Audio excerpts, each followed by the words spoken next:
سورہ سبا کی آیت نمبر 11 کا ترجمہ ہے کہ تم کشادہ زرع بناؤ اور کڑیوں کو اندازے سے جوڑو اور نیک عمل کرو، جو کچھ تم کرتے ہو اس کو میں دیکھ رہا ہوں۔ سورہ سبا قرآن پاک کے 22ویں پارے میں ہے، اور اس سے پہلے جو ہم نے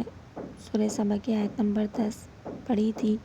اس کا ترجمہ تھا۔ اس میں اللہ تعالیٰ کہہ رہے ہیں، اور ہم نے داؤد علیہ السلام کو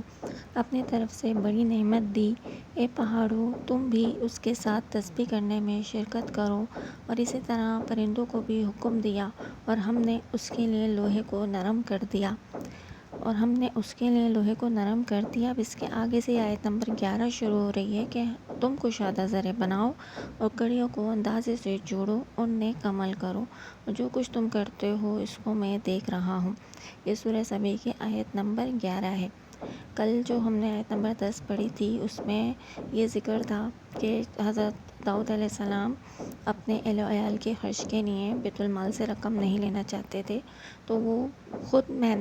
وہ ایسا چاہتے تھے کہ اللہ تعالیٰ ان کے لیے کوئی ایسا ذریعہ بنا دے کہ وہ اس سے بے نیاز ہو جائیں بیت المال سے، اور اپنے اہل و عیال کا خرچ وہ خود کریں اپنی کسی ذاتی کمائی سے۔ تو اس کے لیے اللہ تعالیٰ نے ان کے لیے لوہے کو نرم کیا۔ وہ زرع بنایا کرتے تھے جو کہ 4000 کے قریب بکتی تھی، اور پھر وہ اس سے اپنے اہل و عیال کا خرچ کرتے تھے، مسکین اور فقراء کو بھی وہ اسی میں سے دیا کرتے تھے۔ تو اللہ تعالیٰ نے ان کے لیے لوہے کو نرم کیا تھا۔ اللہ تعالیٰ کا ان کے لیے